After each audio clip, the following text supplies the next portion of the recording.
Atensyon mga Filipino senior citizens, Universal Social Pension kakayanin na may sa batas bago matapos itong buwan ng October 2025. Pag-uusapan natin dito sa video. Hold up.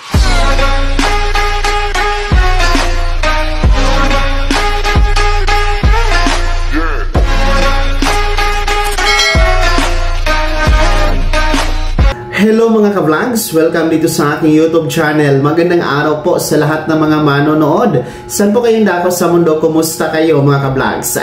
Eto ha mga lolo at lola, ang Universal Social Pension kakayaning maging batas bago matapos itong buwan ng October 2025. Mamaya-maya pag-uusapan natin. Pero kung bago ka pa lang dito sa aking YouTube channel o di kaya di ka pa nakasubscribe, i-click nyo muna ang subscribe button na nasa baba. Huwag kalimutan na pindutin ang notification bell. Ilagay nyo po sa all para updated ka sa lahat ng mga videos na i-upload ko. So ito na nga po no, mga lolo at lola, makinig kayo sapagkat ang ating Universal Social Pension ay kakayanin nga ba na ito'y maging batas bago matapos itong buwan ng Oktubre 2025. Ngayon po ay nasa October 22 na po tayo at isang linggo na lang matapos na po itong October na buwan mga ka-vlogs. Ganyan po, napakabilis talaga ng panahon at magpapasko na nga. So, ang katanungan nga po kung magiging batas ba, kakayanin ba sa buwan na ito na sa batas o maipasa dyan sa Senado ang ating Universal Social Pension Bill, ay hindi po, no? Hindi po ito makakaya mga ka-vlogs sapagkat panukala pa lamang ito at nasa Senado pa. Do meron na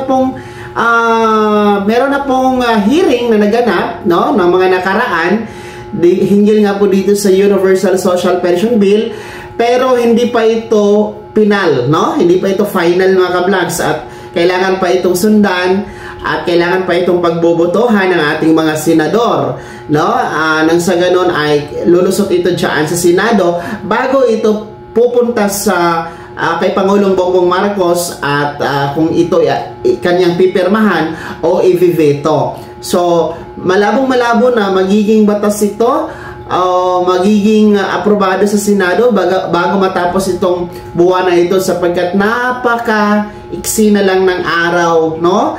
Before October 31. And kahit naman ngayong taon na ito, 2025, sa tingin ko, napakalabo din po sapagkat kunti na lang yung panahon ng ating sesyon ng Senado for this year 2025 dahil nga po sa long break mga ka-vlogs, no? Dahil po sa Christmas break ngayong buwan ng Disyembre, no? Talagang hindi na ito kakayanin. Siguro ang tabayanan na lamang natin ang pagbabalik ng sesyon by 2026 kung ito po ay ulit na magkakaroon ng hearing mga ka-vlogs, no? Sa tingin naman natin ay positibo naman ito na susuportahan ng ating mga senador. Sadyang may mga priorities lang, no? Ang ating mga senador diyan sa Senado, no? Na mga importanteng mga usapin, mga importanteng bagay-bagay mga ka-vlogs, no?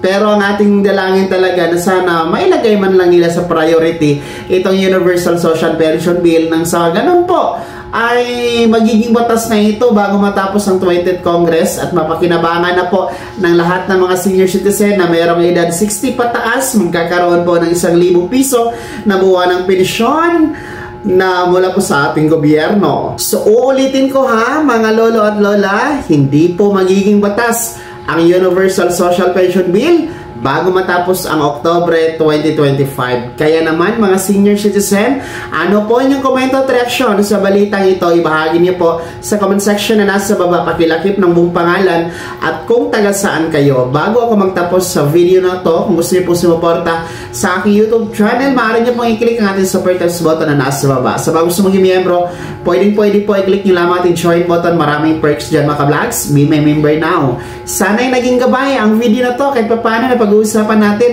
ang mga mahahalagang bagay-bagay na may kinalaman sa ayuda, programa at benepisyo ng mga senior citizen. Kung hindi ka pa nakasubscribe dito sa aking YouTube channel, maaari nyo nang i-click ang ating subscribe button na nasa baba. Huwag kalimutan na pindutin ang notification bell. Ilagay niyo po sa all para updated ka sa lahat ng mga videos na i-upload ko. Maaari nyo ding i-like ka ang video na to, at kung meron ka pa mga tanungan, maaari nyo i-komento sa comment section na nasa baba. Paki-follow na din po ang aking official Facebook page na nasa screen nyo. Muli po, ako si Daniel Timpawa na nagsasabing dito sa aking YouTube channel, Pawang Katotohanan at lahat totoo lamang.